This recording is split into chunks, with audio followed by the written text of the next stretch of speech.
She stood at the altar in a dress she'd saved months to buy, watching her fiancé kiss her best friend. The humiliation burned deeper than heartbreak, until a stranger's voice cut through the whispers. "Marry me instead." Dylan's hand was steady, his eyes honest. She didn't know his name, didn't know his story. But something in that moment told her, sometimes the biggest risk isn't saying yes to a stranger, it's staying in a life that's already broken. If this story is already pulling at something inside you, don't let it slip away. Subscribe, leave a like, and drop a comment telling me where you're listening from. Your presence here matters. Stories like this one make us wonder how many times we've stayed too long in places that no longer hold us. How many moments we've let pass waiting for permission to choose ourselves. If you've ever felt like you're living someone else's version of your life, I left something in the pinned comment that speaks directly to that quiet ache. It's not for everyone, only for those who still believe there's another chapter waiting to be written. The chapel smelled of white roses and lies. Mia stood frozen at the entrance, her ivory dress clinging to her like a second skin she suddenly wanted to shed. The fabric, simple satin she'd bought on sale after months of saving, felt heavy now, suffocating. Her bouquet trembled in her hands, petals falling like tears she refused to cry in front of these people. These people who had never wanted her here in the first place. Through the towering glass doors of the modern venue, all clean lines and minimalist luxury, she could see them. Ryan, her fiancé, the man who'd promised her forever just 3 months ago. And Claire, her best friend since college, the woman who'd helped her pick out this very dress. They were kissing. Not an accidental brush of lips, not a moment of confusion. This was deliberate, hungry, familiar. Ryan's hand was in Claire's perfectly styled hair, her manicured nails digging into his designer suit. They stood near the altar, between arrangements of orchids that cost more than Mia's monthly rent, completely oblivious to the world, or perhaps they simply didn't care anymore. The guests had noticed. Of course they had. The whispers started like a wave, rolling through the crowd of Ryan's wealthy friends and family.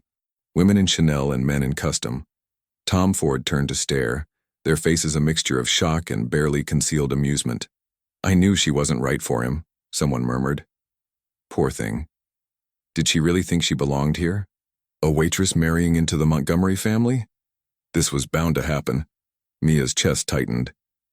Her smartphone slipped from her small clutch, clattering against the marble floor.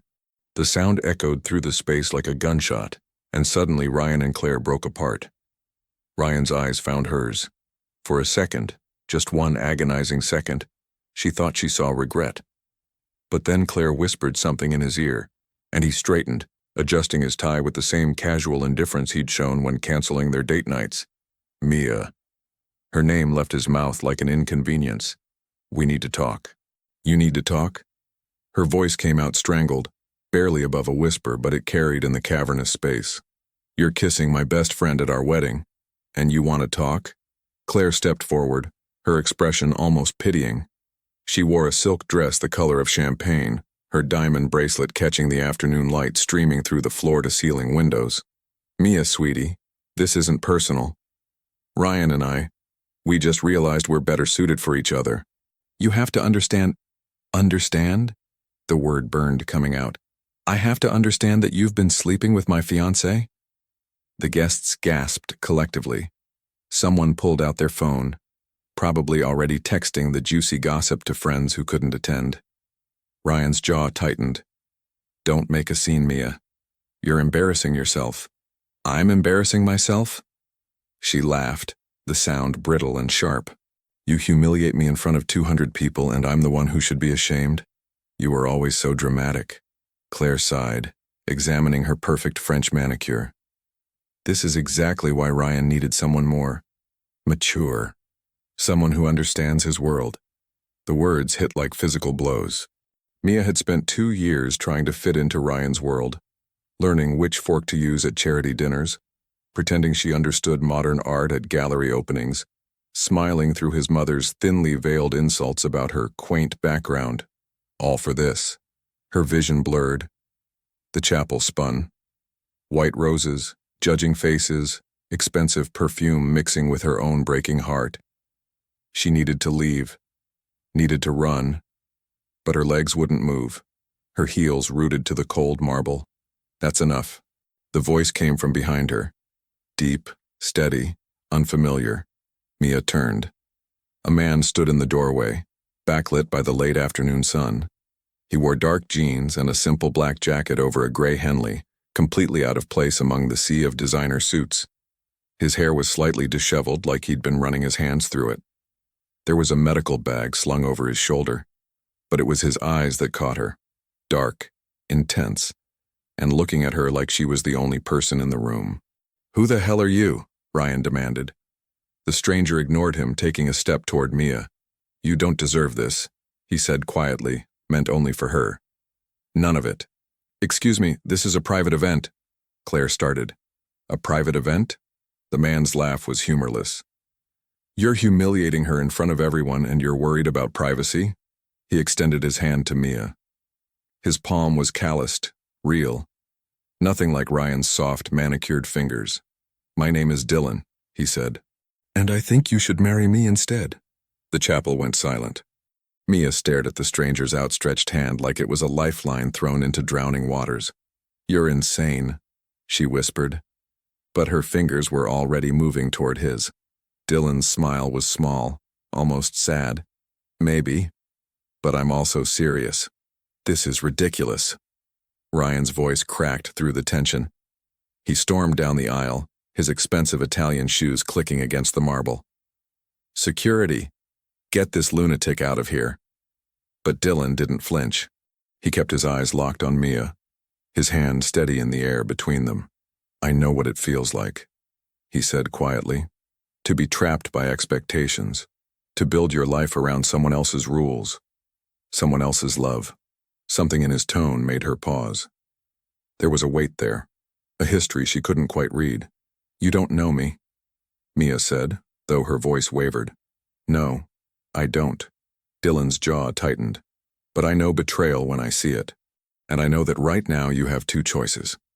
Walk away with your dignity shattered, or take control of this moment before it destroys you." Claire laughed. That sharp, crystalline sound that had once been comforting but now felt like broken glass. "Oh my God, Mia, you're not actually considering this. He's clearly some kind of con artist." "Am I?" Dylan finally looked at her, his expression cold. "Because from where I'm standing, the only con happening here is the one you and Pretty Boy pulled on her." "How dare you?" "Enough." The officiant, a thin man in his 60s with silver hair, stepped forward. He'd been standing awkwardly by the altar this entire time, his tablet with the ceremony notes still glowing in his hands. "This is highly irregular, but, technically, if both parties consent, and we have the license." He looked between Dylan and Mia. "Do you have a marriage license?" Dylan reached into his jacket pocket and pulled out a folded document. "Actually, I do." Everyone froze. Mia's heart hammered against her ribs. Why would you have that?" "Long story." His expression flickered with something painful. "Let's just say I was supposed to be somewhere else today, too." Understanding dawned slowly. He'd been stood up, or left behind, or something equally devastating. This stranger with the intense eyes and calloused hands had his own shattered wedding day. "This is insane," she repeated, but this time it sounded less like a protest and more like a realization. "Completely," Dylan agreed. "But sometimes insane is better than standing still while people who don't value you tear you apart." Ryan grabbed Mia's arm, his grip tight enough to bruise. "You're not doing this. I won't allow it." Dylan's entire demeanor changed. He moved with a fluidity that spoke of training, of muscle memory, his hand closing over Ryan's wrist not violently but with unmistakable authority. "Let her go. I'm calling the police." Ryan yanked his hand back, cradling it like he'd been burned. "Good idea." Dylan pulled out his phone, an older model smartphone with a cracked screen protector. "While you're at it, explain to them why you're assaulting a woman at your own wedding. I'm a paramedic. I know how to document injuries." The threat hung in the air. Mia looked around the chapel, at the designer dresses and judging faces, at Claire's perfectly contoured makeup, and Ryan's family crest embroidered on the chair covers, at the life she'd been so desperate to build here. A life that had never really been hers. "Okay," she heard herself say. What? Ryan's face went pale. Okay, Mia repeated, stronger this time. She turned to Dylan, really looking at him for the first time. He had a small scar above his left eyebrow. His jacket was worn at the elbows. There was exhaustion in his eyes, but also something fierce and protective. Let's do this. Dylan's expression softened. Are you sure? No? She laughed, the sound slightly hysterical. But I'm doing it anyway. The officiant cleared his throat. Well then, if you'll both please step forward. What followed was the strangest ceremony Mia had ever witnessed. No music, no bridesmaids, no carefully rehearsed vows or choreographed moments. Just two broken people standing in front of an altar meant for someone else, speaking words that felt both hollow and surprisingly sacred. Do you, Mia Rose Bennett, take this man? The officiant paused. I'm sorry, what's your full name? Dylan Alexander Cross. Dylan Alexander Cross to be your lawfully wedded husband? Mia looked into Dylan's dark eyes, searching for deception, for cruelty, for any sign that this was another trap. But all she found was honesty. Raw, painful honesty. I do. And do you, Dylan Alexander Cross, take Mia Rose Bennett to be your lawfully wedded wife? Dylan's voice was steady. I do. Then by the power vested in me by the state of New York, I now pronounce you husband and wife. No one clapped. The guests sat in stunned silence as Mia and Dylan signed the license, their signatures messy and rushed, the pen scratching against paper, the only sound in the massive space. When they walked back down the aisle together, Mia didn't look back. Not at Ryan, not at Claire, not at the life she'd almost settled for.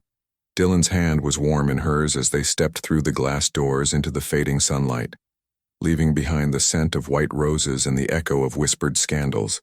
And for the first time in months, Mia felt like she could breathe. Dylan's apartment was nothing like Mia expected.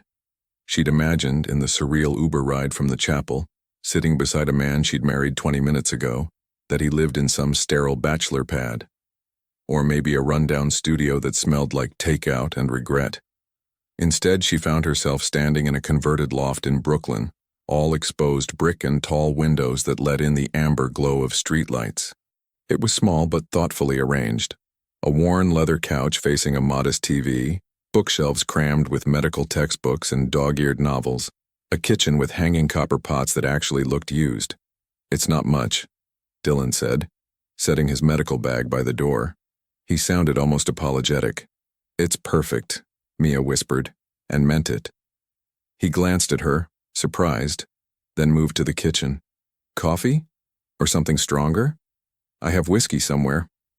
Coffee's good. She set her small overnight bag, the one she'd packed for her honeymoon, on the hardwood floor. The reality of what she'd done was starting to settle in her bones like cold water. Dylan, don't. He held up a hand, his back still to her as he filled the coffee maker with water. Don't apologize, don't explain, not tonight. I was going to say thank you. His shoulders tensed. For a long moment, the only sound was water dripping through the filter, the rich smell of coffee beginning to fill the space. You don't need to thank me either, he said finally, turning around. In the soft kitchen light, she could see the exhaustion more clearly, shadows under his eyes, tension in his jaw. We both needed an exit today. Your license. Mia ventured carefully. Who was she? Dylan's expression closed off like a door slamming shut. Someone who decided I wasn't enough. He poured 2 mugs, handed her one. Their fingers brushed just barely, and Mia felt a spark of something she couldn't name. Cream? Sugar? Black's fine. They stood there in the kitchen, 2 strangers drinking coffee in wedding attire. Her in her wrinkled satin dress, him in jeans and a jacket that smelled faintly of antiseptic and something woodsy. So, Dylan said, his lips quirking into an almost smile. I guess we should figure out the logistics. Logistics? Mia laughed, the sound slightly unhinged. Right, because this is a totally normal situation that requires logistics. I mean it. But his eyes were warmer now, less guarded. Look, this doesn't have to be complicated. We're married on paper, sure, but we're both adults. We can set boundaries, rules. Rules, Mia repeated, sipping her coffee. It was good, strong and dark, exactly how she needed it. Okay. Rule number 1. Honesty. No more secrets. Something flickered across Dylan's face. Guilt, maybe, or fear, but he nodded. Agreed. Rule 2. Separate spaces. I'll take the couch, you take the bedroom. I'm not kicking you out of your own bed. It's not up for debate. His tone left no room for argument. Rule 3. We figure out our own shit before we figure out this. He gestured between them. This, Mia echoed softly. What is this exactly? Dylan set his mug down, leaning against the counter. Honestly, I have no idea. A marriage of convenience? A really dramatic escape plan? 2 broken people trying not to drown? All of the above? Yeah. He smiled then. A real smile that transformed his entire face, making him look younger, less burdened. All of the above. The first week was strange. They moved around each other like dancers learning a new choreography. Careful, aware, never quite touching but always conscious of where the other was.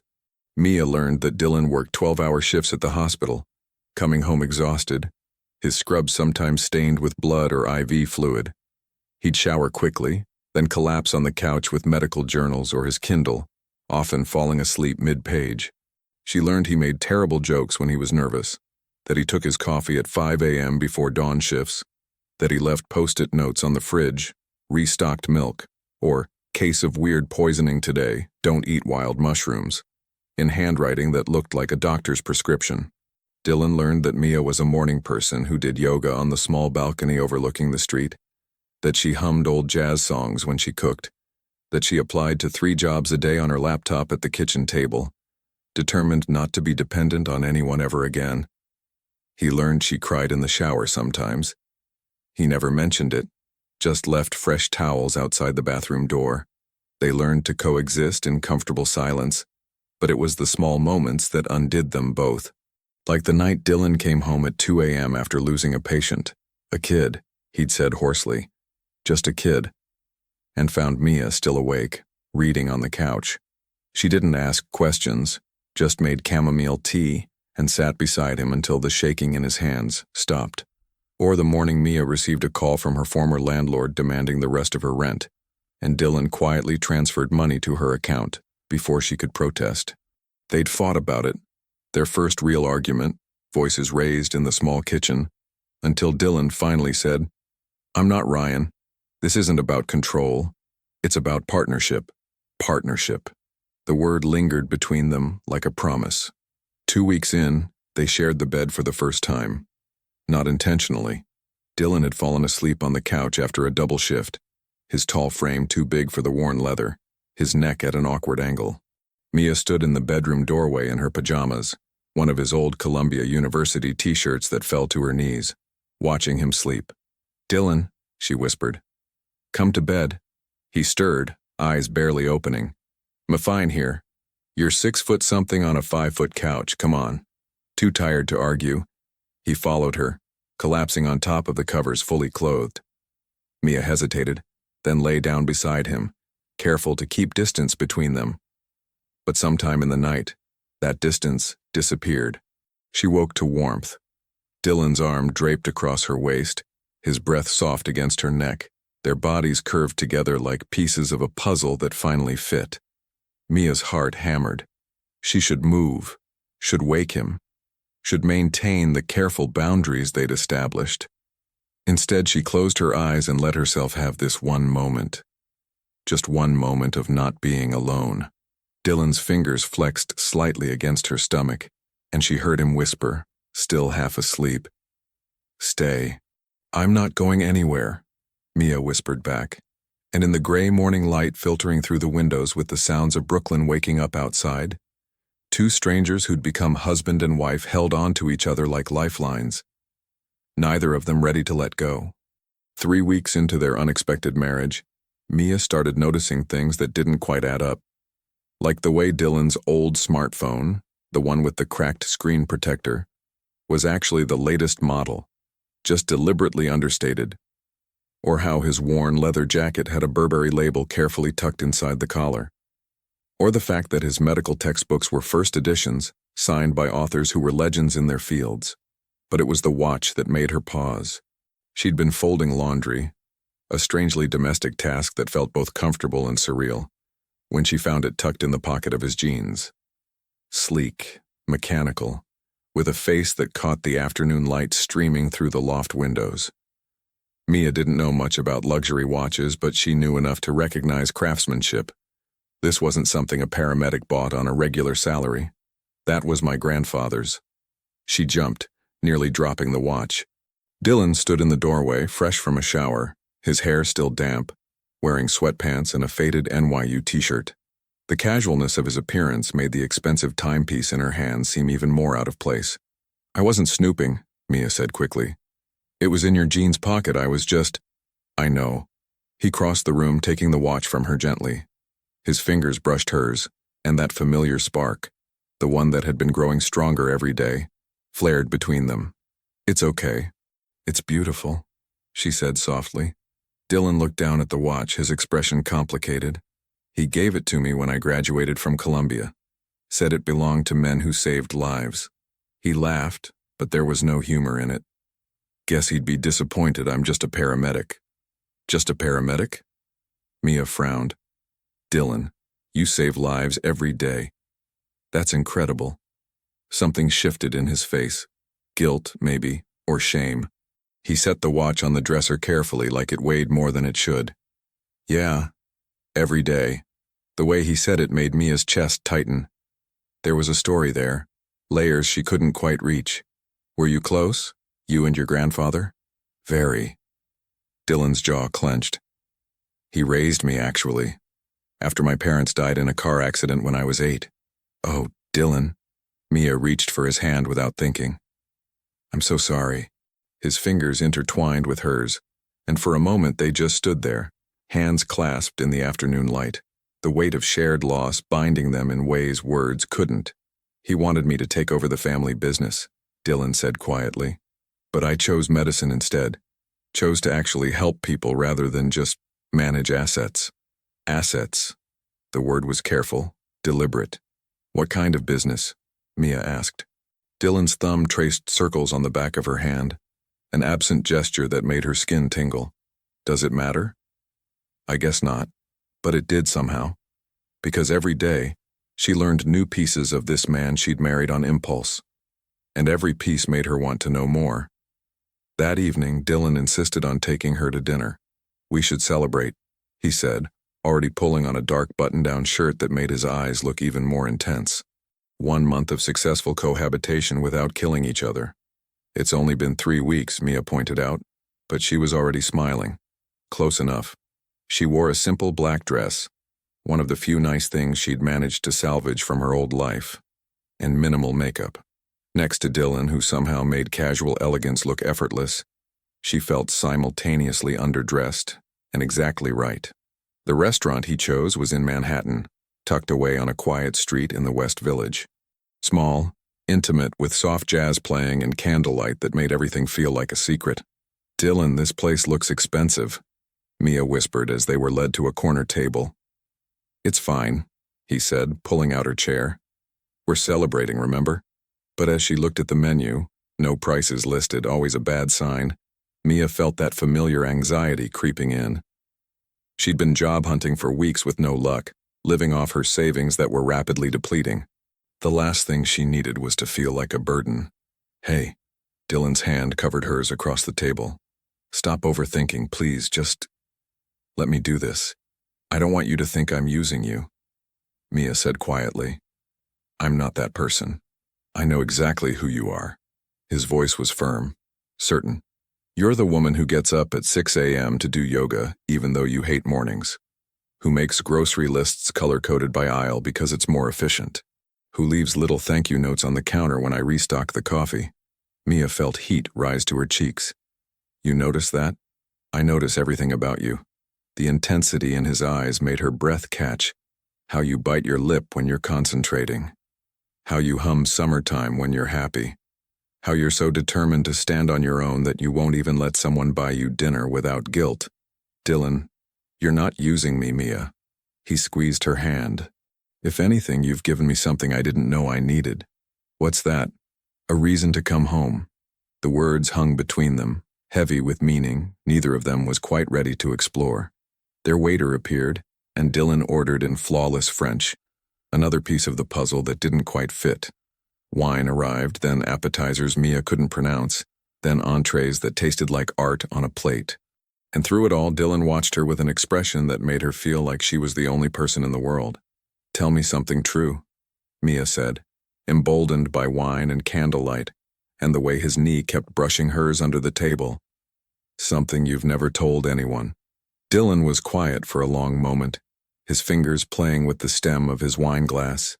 "I was supposed to marry someone my grandfather approved of, someone from the right family, with the right connections, someone who fit. What happened? I realized I'd rather be alone than spend my life pretending." His eyes met hers, dark and honest. "And then I met you." Mia's heart stuttered. "Dylan, I know this isn't real," he said quickly. "I know we got married for all the wrong reasons, but sitting here with you right now, this feels more real than anything I've ever had." She didn't know what to say to that. Didn't know how to tell him that she felt it too, this strange, unexpected pull toward a man who was still mostly a mystery. So instead, she leaned across the table and kissed him, just once. Soft and brief, tasting of wine and possibility. When she pulled back, Dylan's eyes were wide, his breath uneven. "What was that for?" Mia smiled. "For being honest." And for the rest of the evening, something shifted between them. Something dangerous and exhilarating, and impossible to ignore. The invitation arrived on a Thursday afternoon, delivered by courier in a cream envelope with gold embossing. Mia stared at it like it might bite her. "Mr. and Mrs. Dylan Cross are cordially invited to the Metropolitan Art Gala." "You don't have to go," Dylan said from the kitchen where he was making his signature terrible scrambled eggs. "I can make an excuse. Who invited us?" His silence was answer enough. Mia opened the envelope fully, scanning the details. Black tie. This Saturday. Hosted by the Manhattan Arts Foundation, and there at the bottom of the sponsor list she saw it. Cross Industries. Her stomach dropped. "Dylan, what is Cross Industries?" He set down the spatula, his shoulders tense. "It's complicated. Uncomplicated." He turned to face her, and for the first time since they'd met, Dylan looked truly uncomfortable. "My grandfather founded it. Medical technology, pharmaceuticals, some real estate. After he died 2 years ago, it went to my uncle to manage until I was ready." "Ready for what?" "To take over." Dylan's jaw clenched. "I'm the heir, Mia.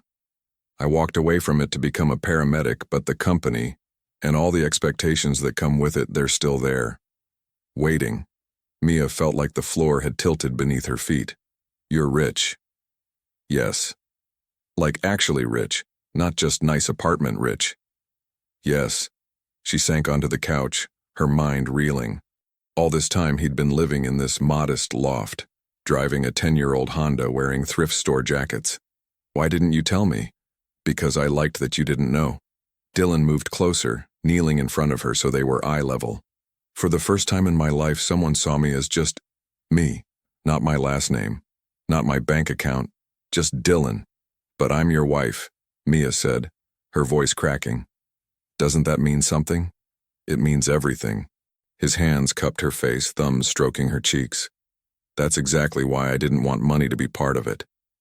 I've seen what wealth does to people, Mia. How it changes things, poisons things." She understood then, the broken engagement, the woman who'd left him.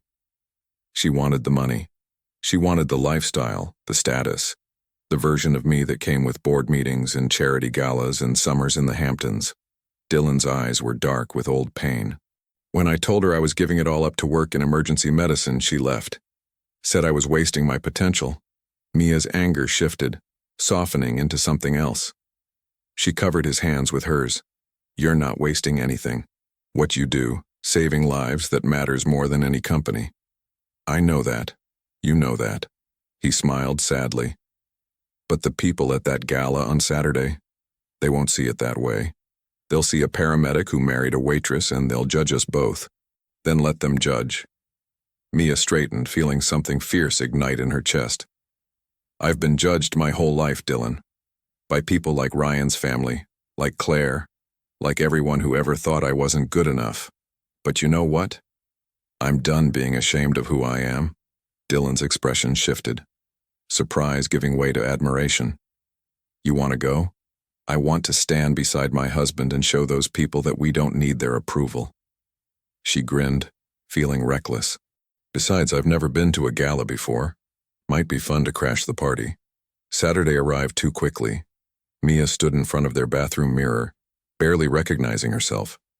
The dress Dylan had insisted on buying, after much argument, was midnight blue silk that draped like water over her body. Simple but elegant, with a back that dipped low enough to be daring without being scandalous. Her hair was swept up, showing the curve of her neck. She'd kept her makeup minimal, natural. She looked beautiful. And for once, she actually felt it. Dylan appeared in the doorway, and the look on his face made her breath catch. He wore a perfectly tailored tuxedo that transformed him from her comfortable, approachable husband into something else entirely. Powerful, commanding, dangerous in the way that confidence can be dangerous. "You're staring," Mia said softly. "Can't help it." Dylan moved behind her, his hands settling on her waist. In the mirror, they looked like they belonged together, like this wasn't a marriage born from desperation and impulse. "You're stunning. You clean up pretty nice yourself." She turned in his arms, adjusting his bow tie even though it was already perfect. Just an excuse to touch him. "Ready to face the wolves? With you?" "Always." The Metropolitan Museum was transformed into something from a fairy tale, or a nightmare depending on your perspective. Crystal chandeliers, designer gowns, waiters carrying champagne on silver trays. Everyone who was anyone in Manhattan society was there, dripping in diamonds and old money. Mia felt the stares the moment they walked in. "Is that Dylan Cross? I heard he got married. To someone unexpected. Wasn't she supposed to marry Ryan Montgomery? What a downgrade."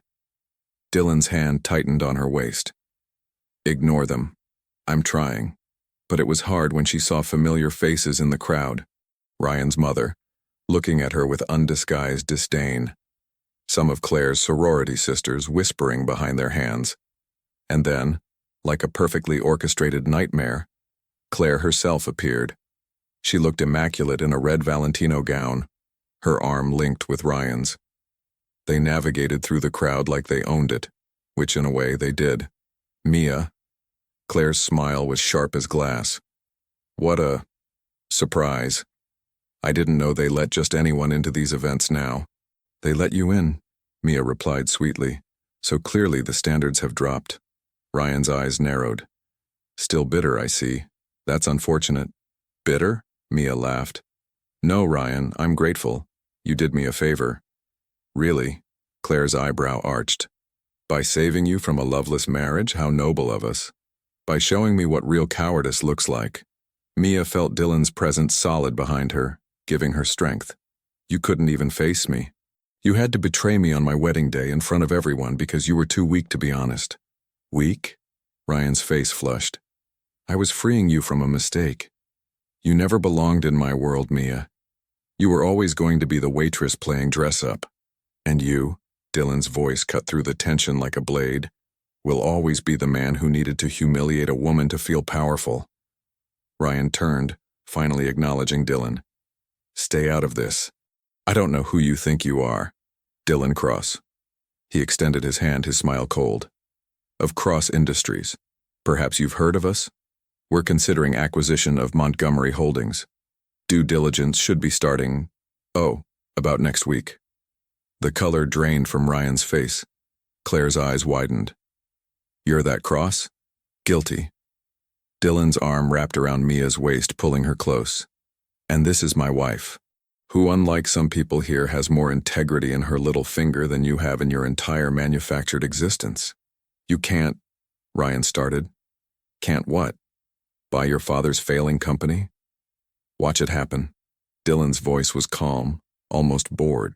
"Or maybe I'll just short your stock. Haven't decided yet. Depends on how the rest of this evening goes." He guided Mia away, leaving Ryan and Claire standing frozen in the middle of the gallery. As they walked, Mia whispered, "Can you actually do that? By his company, absolutely. Dylan glanced down at her, his eyes warm despite the coldness he'd shown moments before. Will I? Probably not. But he doesn't need to know that. Mia laughed, really laughed for the first time all evening. You're terrible. I'm protective. He stopped, turning to face her fully. Around them, the gala continued. Music, champagne, the glitter of Manhattan's elite. But in that moment, it was just the two of them. No one gets to make you feel small, Mia, not anymore. She reached up, touching his face. Thank you. For this. For everything. Dylan caught her hand, pressing a kiss to her palm. Thank you for reminding me who I want to be. And there, surrounded by people who judged them, who didn't understand them, who would never see what they had, Mia felt something shift and settle in her chest. Something that felt dangerously close to love. The gala had left them both wired, adrenaline still humming through their veins even as Dylan's driver, a detail Mia was still processing, navigated through Manhattan's late-night traffic.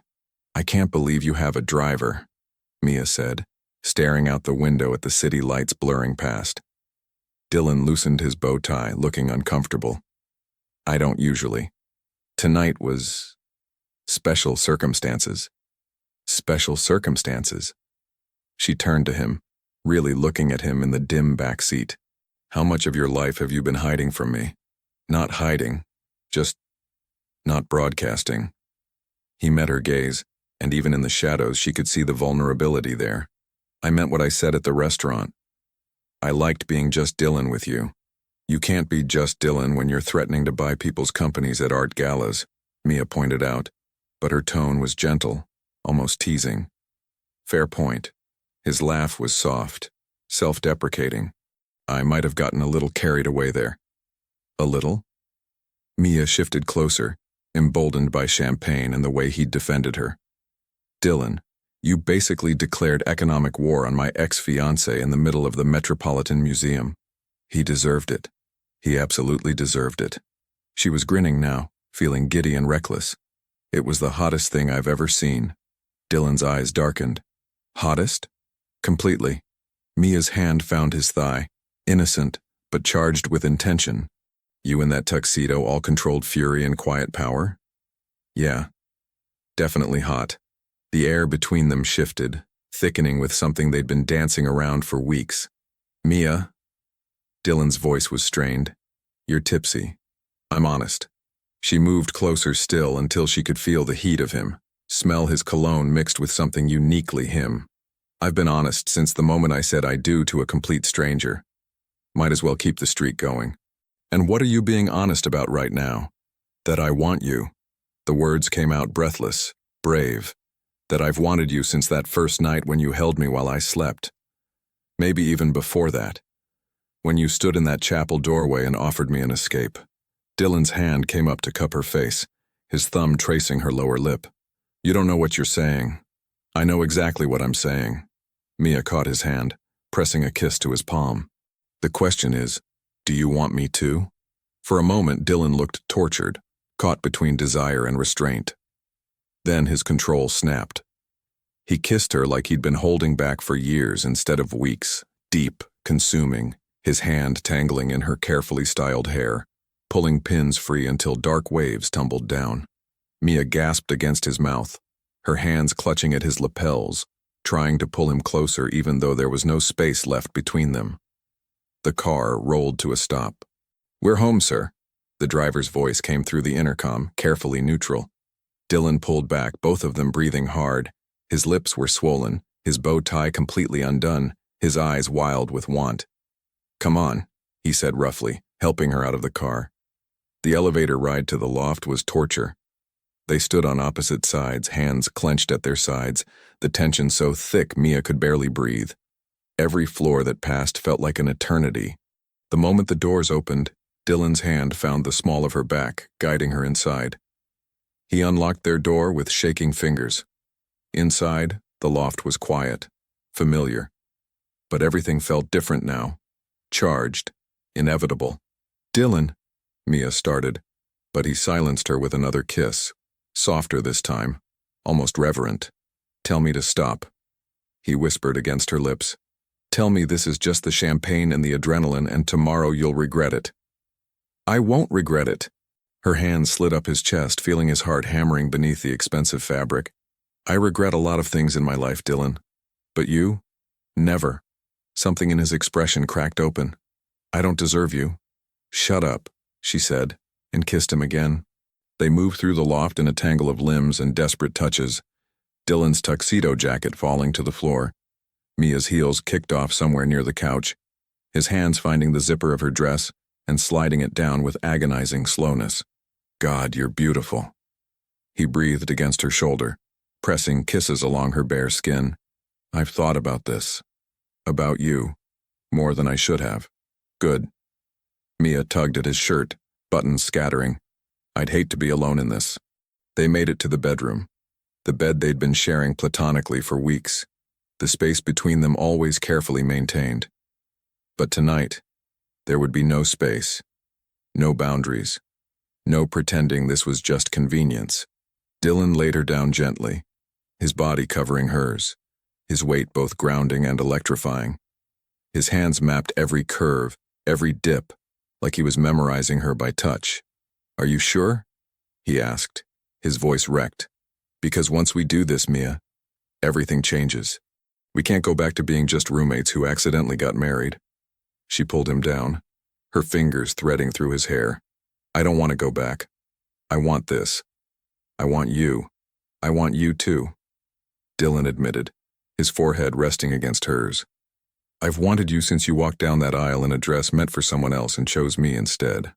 Then stop talking, Mia whispered. And show me. Later. Much later. They lay tangled together in sheets that smelled like them. The city lights casting patterns across their bare skin. Mia traced lazy circles on Dylan's chest, feeling his heartbeat slow to something steady and strong. His arm was wrapped around her waist, holding her close like he was afraid she might disappear. That was... She started. Yeah. Dylan's voice rumbled through his chest. It really was. She lifted her head to look at him, finding him already watching her with an expression so tender it made her chest ache. What happens now? Mia asked softly. Dylan's hand came up to brush hair from her face, his touch infinitely gentle. Now we stop pretending this is temporary. Stop pretending we don't feel what we feel. And what do we feel? He was quiet for a moment, his eyes searching hers. I can't speak for you, but I'm falling for you, Mia. Have been since day one, if I'm being completely honest. Her breath caught. Dylan, you don't have to say it back. His thumb stroked her cheek. I just needed you to know. Needed to stop hiding it. But Mia was smiling, her eyes bright with unshed tears. Happy tears for once. You really are terrible at reading signals, aren't you? What? I'm falling for you too, you idiot. She kissed him, soft and sweet. Why do you think I've been so terrified? Dylan laughed, the sound full of relief and joy, and pulled her closer. We're a mess. The best kind of mess. Mia settled against his chest, listening to his heartbeat, feeling safer than she'd felt in years. Dylan? Thank you for saving me that day. His arms tightened around her. Thank you for saving me back.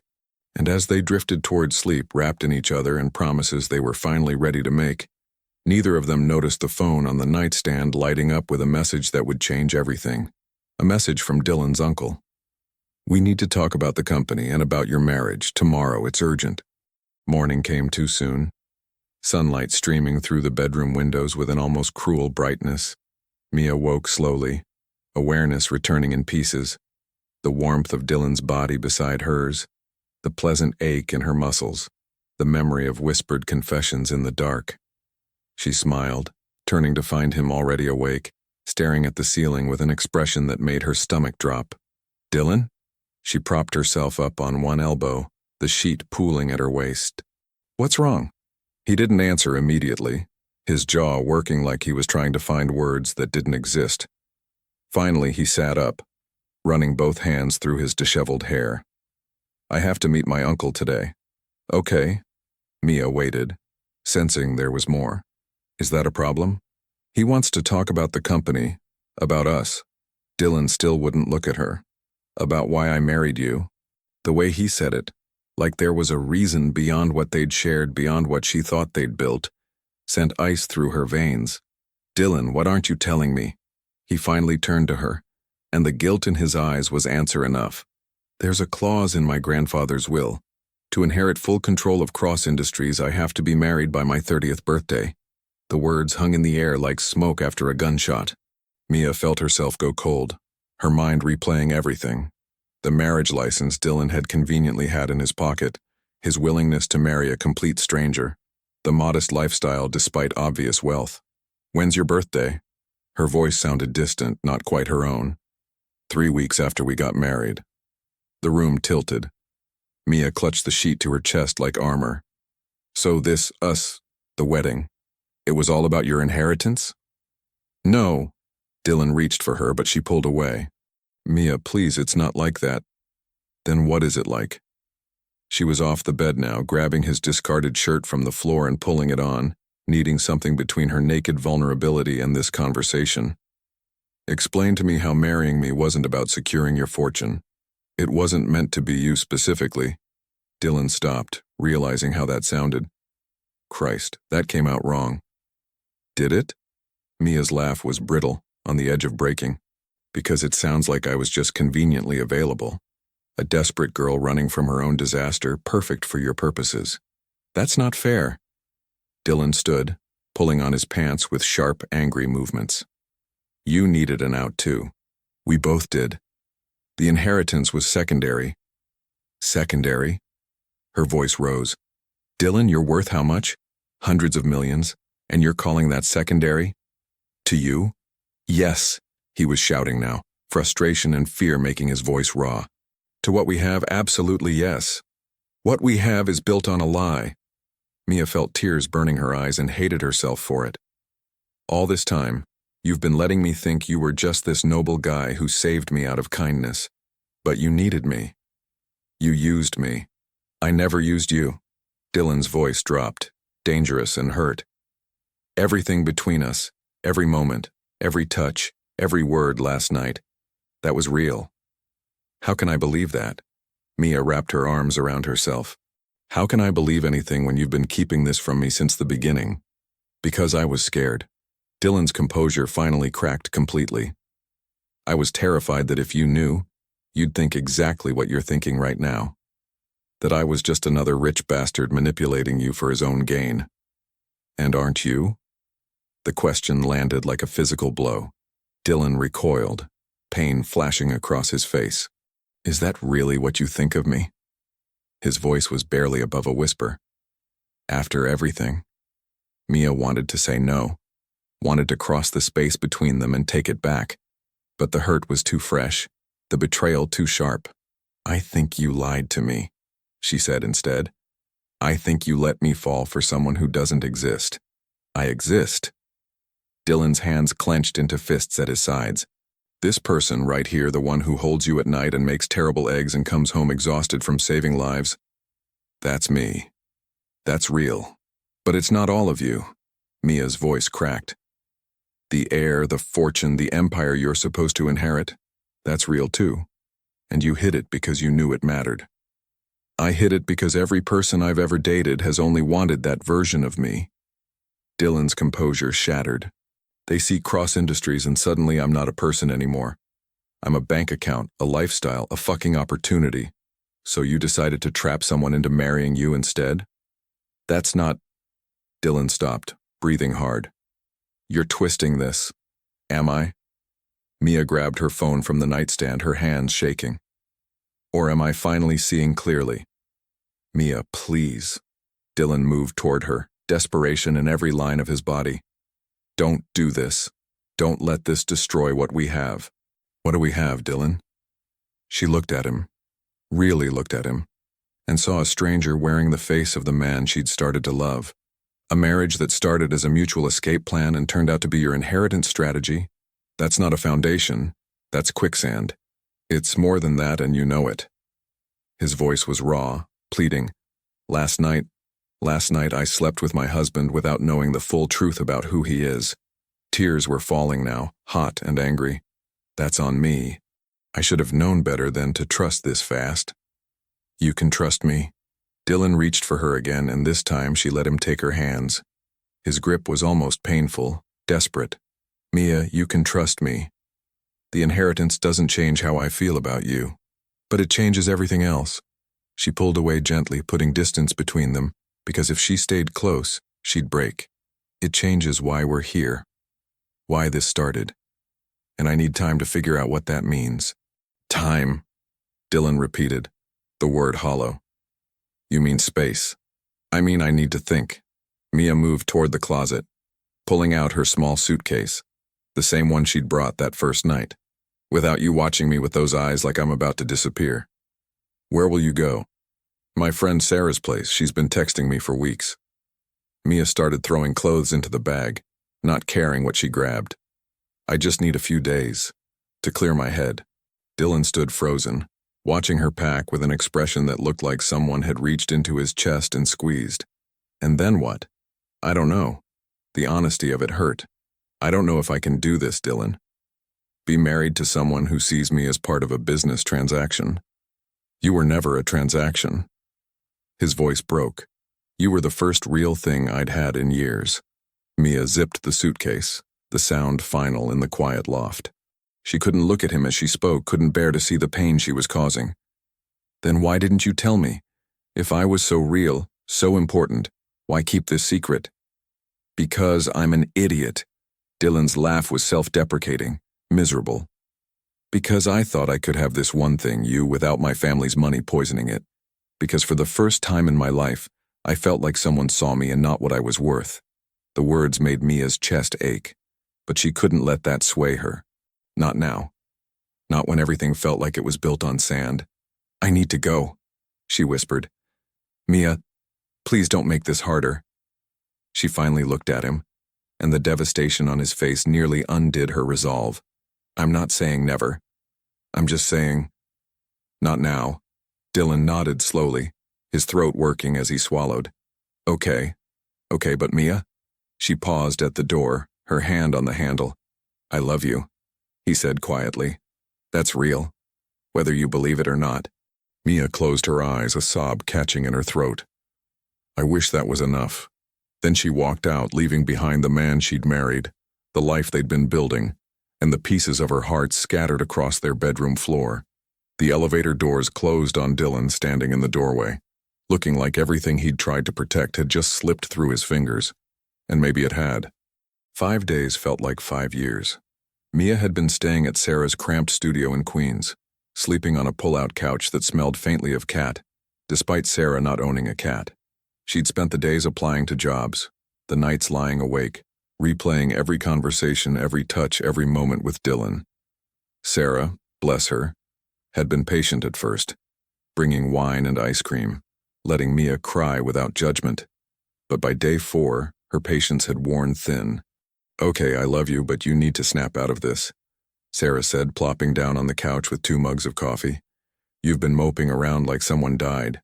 Something did die, Mia muttered.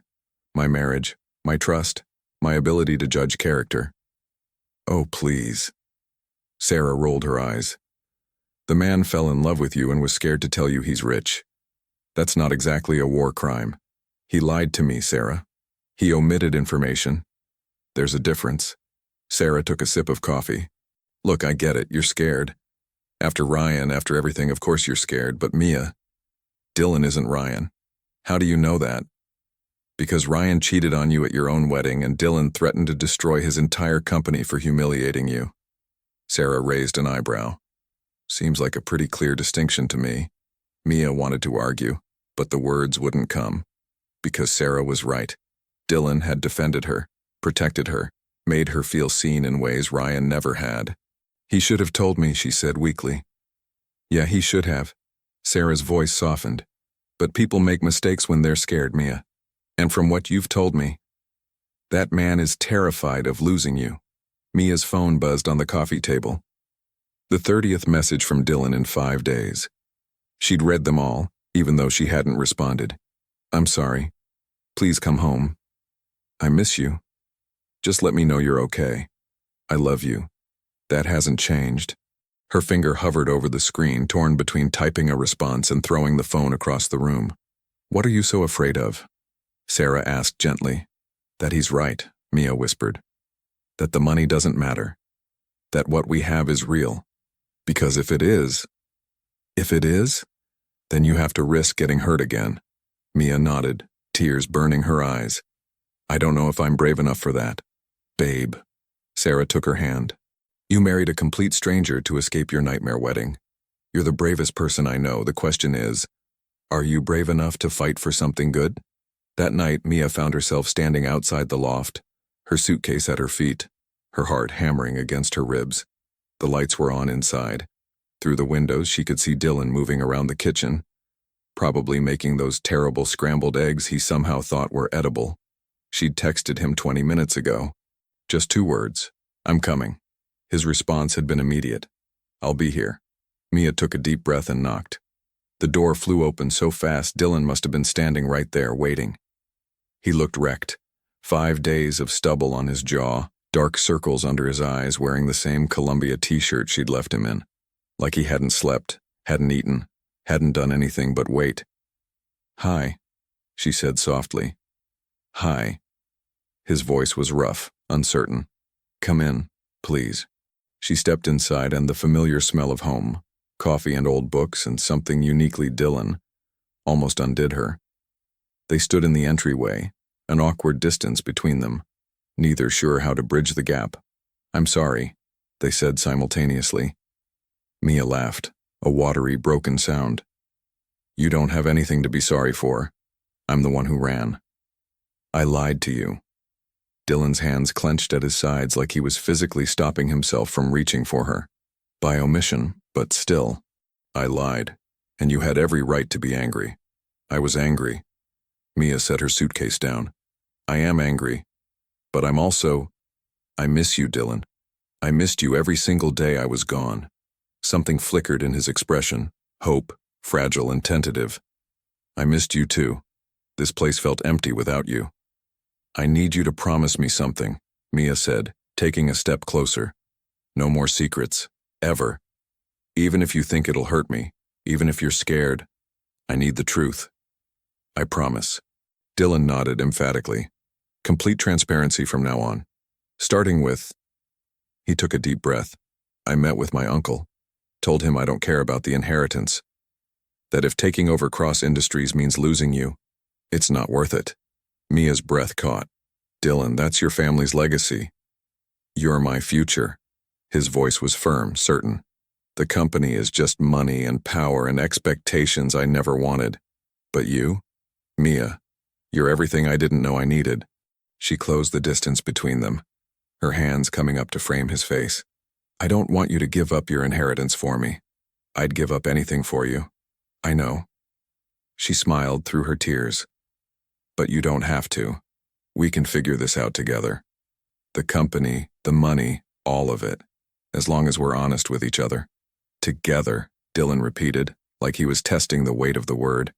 Then his hands found her waist, pulling her closer. "God, I thought I'd lost you." "You almost did." Mia's fingers traced the stubble on his jaw. "But I'm here now, and I'm not running anymore. Promise?" "I promise." She rose on her toes, her lips barely brushing his. "Now kiss me before I change my mind." Dylan didn't need to be told twice. He kissed her like she was oxygen and he'd been drowning. Desperate, consuming, 5 days of longing poured into one moment.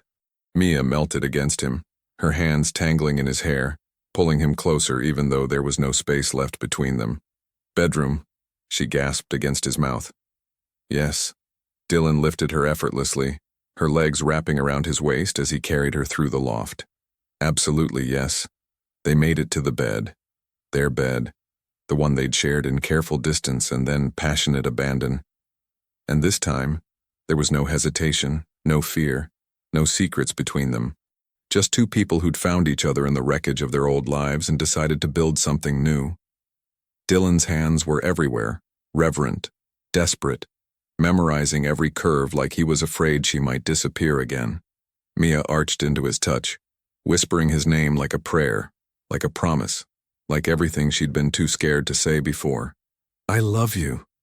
she breathed against his skin. I'm in love with you, Dylan Cross. All of you. The paramedic, the heir, the man who makes terrible eggs and saves lives and threatened to buy my ex's company. Dylan pulled back just enough to look at her, his eyes suspiciously bright. Say it again. I love you. Again. I love you. She was laughing now, crying, pulling him down for another kiss. I love you. I love you. I love you. I love you too. Dylan's forehead pressed against hers, his voice wrecked with emotion. I've loved you since you said yes to a complete stranger in a chapel full of people who didn't deserve you. They made love slowly this time, every touch deliberate, every kiss a conversation, every whispered word a vow more binding than the ones they'd spoken at their improvised wedding. And when they finally lay tangled together in the aftermath, breathless, boneless, complete, Mia knew with absolute certainty that this was real. Not a marriage of convenience, not a business transaction, not an escape plan that got out of hand. This was love. Messy and imperfect and built on a foundation of honesty they'd fought to create. Stay, Dylan whispered, echoing his words from that first night they'd shared a bed. Always, Mia whispered back. And this time, she meant it. Morning arrived differently this time. No tension, no uncertainty. Just the soft glow of early sunlight filtering through the curtains and the steady rhythm of Dylan's heartbeat beneath Mia's ear. She'd been awake for a while, content to simply exist in this moment. Her body pressed against his arm draped protectively across her waist, their legs tangled together like they'd always belonged this way. You're staring, Dylan murmured, his voice rough with sleep. Mia smiled against his chest. How do you know? Your eyes are closed. I can feel it. He cracked one eye open, looking down at her with an expression so tender it made her heart ache in the best way. Besides, I've been awake too. Watching you watch me. Creep. You started it. Dylan's hand traced lazy patterns on her bare shoulder, his touch gentle, unhurried. What are you thinking about? How different this feels, Mia admitted. From before, like something fundamental shifted. It did. He shifted so they were face to face on the pillows, his hand coming up to tuck hair behind her ear. No more secrets. No more walls. Just us. Just us, she repeated softly. I liked the sound of that. They lay there in comfortable silence, the morning sounds of Brooklyn filtering in, distant traffic, someone's alarm going off in a neighboring apartment, the coffee shop downstairs starting their day. I have to work today, Dylan said reluctantly. 12-hour shift starting at noon. Mia traced the line of his jaw, feeling the stubble there. Then we have a few hours. What did you have in mind? His smile was slow, suggestive. Breakfast, for one. She poked his chest playfully. Actual breakfast. Not your disaster eggs. My eggs are not disasters. Dylan, last time you made them, I think they violated several health codes. He laughed, the sound rich and warm, and pulled her closer. Fine. You cook. I'll watch admiringly from the counter. Deal. An hour later, Mia stood at the stove in one of Dylan's old t-shirts and nothing else, humming as she flipped pancakes. Dylan sat on the counter, against all her protests about hygiene, drinking coffee and watching her with an expression that made her blush every time she caught him. What? She finally asked, plating the pancakes. You're just... here. Dylan's voice was soft with wonder. In my kitchen, wearing my shirt, making breakfast. And it's real. Mia set the plates down and moved between his legs, her hands resting on his thighs. It's real. We're real. I keep waiting to wake up, he admitted, to find out this was all some elaborate dream. If it is, we're both dreaming it. She rose on her toes to kiss him, tasting coffee and possibility. Now eat your pancakes before they get cold. They ate at the small kitchen table, knees touching underneath, trading bites and stories and comfortable silence. It felt domestic in a way that should have been terrifying, but instead felt perfectly right. I need to tell you something, Dylan said, setting down his fork. Mia's stomach clenched reflexively. Okay, nothing bad, he assured her quickly. I made a decision. About the company. Dylan, let me finish. He reached across the table, taking her hand. I'm taking control of Cross Industries, but on my terms. I'm restructuring, focusing on medical research and affordable health care, using the money to actually help people instead of just accumulating more wealth. Mia's eyes widened. That's amazing. It means long hours, Dylan continued. Board meetings and business trips and all the things I swore I'd never do. But I realized, running away from responsibility isn't the same as choosing your own path. I can use what my grandfather built to make a difference. I'm proud of you, Mia said, squeezing his hand. But are you sure? You love being a paramedic. I do. Dylan's smile was bittersweet. But I can do more good from the top. Fund research, improve emergency services, make real change. And I can still volunteer on weekends, stay certified. I don't have to give it up completely. You've really thought this through. I had 5 days of you not being here to think about everything. His thumb traced circles on her palm. It clarified a lot. What I want, who I want to be, and more importantly, who I want beside me while I figure it all out. Mia's chest tightened with emotion. Dylan Cross, are you asking me to be your partner in world domination? Something like that. He stood, pulling her up with him, his hands settling on her waist. Actually, I'm asking you to be my wife. For real this time. Not a desperate escape or a legal requirement, but a choice. Every single day. I already am your wife. You know what I mean. Dylan's forehead rested against hers. Mia, I want everything with you. The messy mornings and the hard conversations and the boring Tuesday nights on the couch. I want to build a life that's ours, not dictated by my family or your past or anyone else's expectations. That sounds perfect, Mia whispered. Terrifying, but perfect. The best things usually are. She kissed him then, slow and deep and full of promise. When they finally pulled apart, both breathing hard, Dylan was smiling like she'd just given him the world. I have something for you, he said, stepping away. Dylan, if this is a ring, it's not. He disappeared into the bedroom, returning moments later with a small box. Not ring-sized, but substantial. Open it. Mia lifted the lid carefully. Inside was a key, sleek, modern, obviously expensive. And beneath it, a document. What is this? The deed to this loft. Dylan watched her carefully. I'm signing it over to you. Your name, your property, so you never have to worry about being dependent on me or anyone else ever again. Mia stared at the papers, her vision blurring. Dylan, I can't. You can. His voice was firm. This is your home, Mia. Legally, officially, completely yours. Whatever happens with us, and I'm planning on us being forever, you'll always have this. Why would you do this? Because I love you. Dylan cupped her face, his eyes intense. Because you need to know you're staying because you want to, not because you have to. Because your independence matters, and I never want to be another Ryan, holding power over you, making you feel trapped. Tears spilled over, and Mia didn't even try to stop them. You're nothing like Ryan. I know, but I need you to know it too. He wiped her tears with his thumbs. This place is yours, Mia. Home base, safe haven, whatever you need it to be. She set the box down carefully and threw her arms around his neck, holding him so tight she could feel his heartbeat against hers. Thank you. For seeing me. For understanding. For being exactly who you are. Thank you for giving me a second chance. Dylan murmured into her hair. For not giving up on us. They stood there in the morning light, wrapped in each other, and promises they were finally ready to keep. The coffee grew cold on the counter. The city hummed outside. Time passed in that fluid way it does when you're exactly where you're supposed to be. Dylan? Mia pulled back just enough to see his face. Yeah? I think I'm home. His smile was brilliant, transforming. Yeah, me too.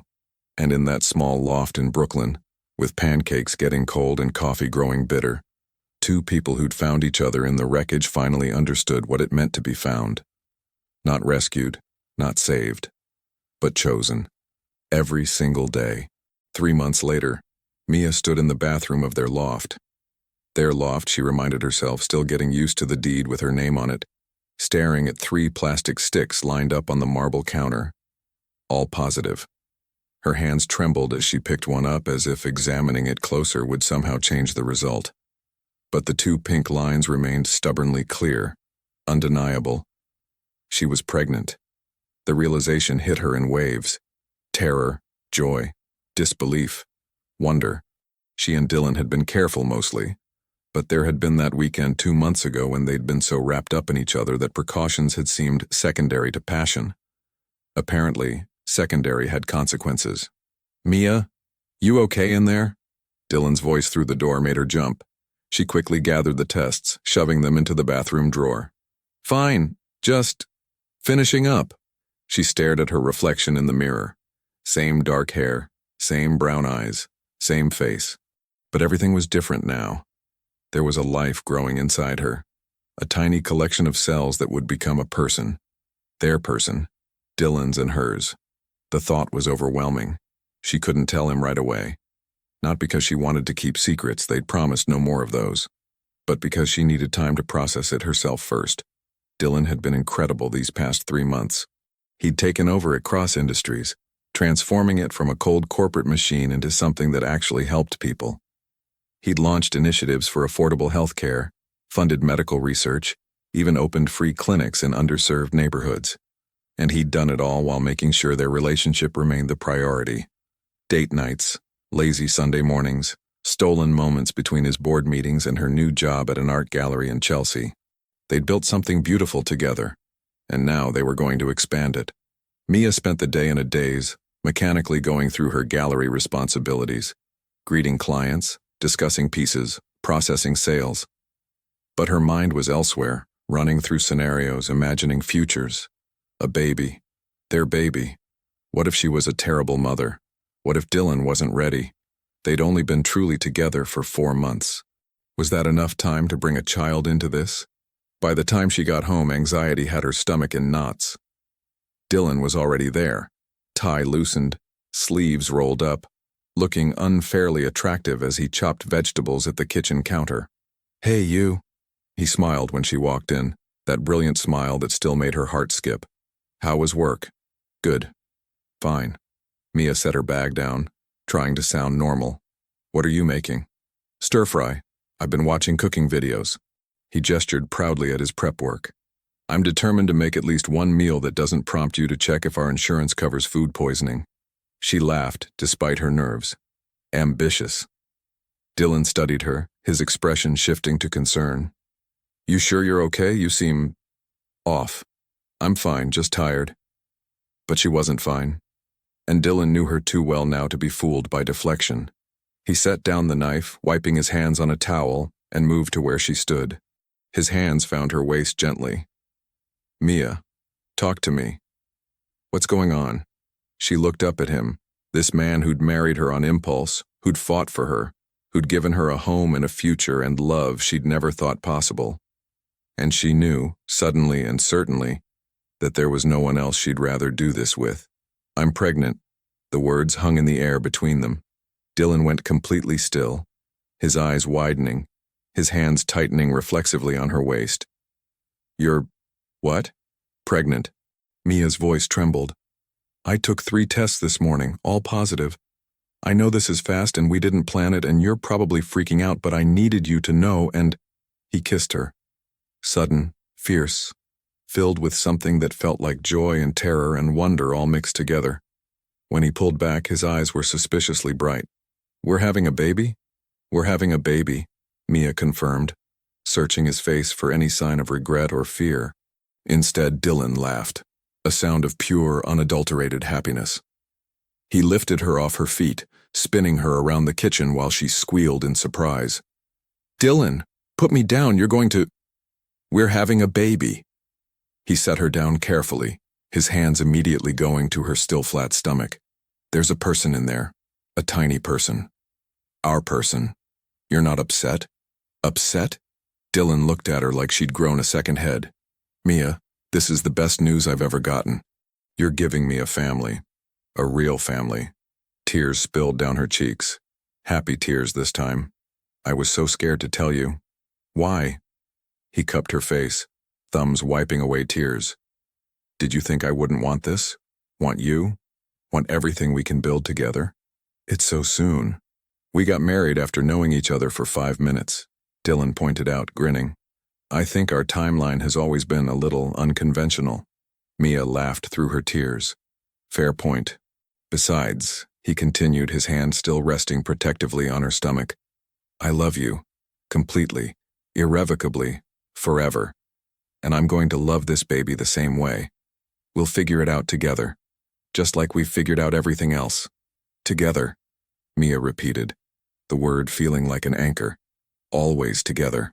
Dylan kissed her forehead, then her nose, then her lips, soft and reverent. You, me, and apparently a tiny human who's going to have your eyes and my terrible sense of humor. God help us all. Yeah. Dylan's smile was brilliant, transforming his entire face. God help us all.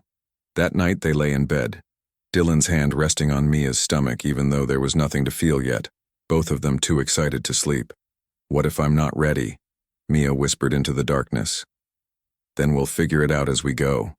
Dylan's voice was steady, certain. That's what we do best, remember?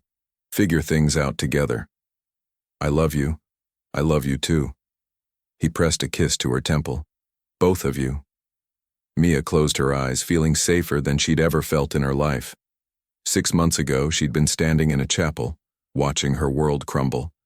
She'd thought that was the end of everything, but it had been the beginning of finding herself, of finding Dylan, of building a life that was messy and imperfect and absolutely, perfectly theirs. Dylan? She murmured, already half asleep. Thank you for asking me to marry you that day. She felt him smile against her hair. Thank you for saying yes. Outside, Brooklyn continued its endless rhythm.